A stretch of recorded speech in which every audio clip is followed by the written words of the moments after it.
Hello everyone, this is Strange Developer again. So today was another day that I spent outside around nature, doing some photography.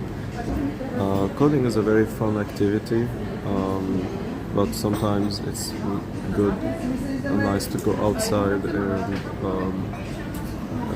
see nature, socialize. And then more often than not, I like to reward myself with a nice cup of coffee.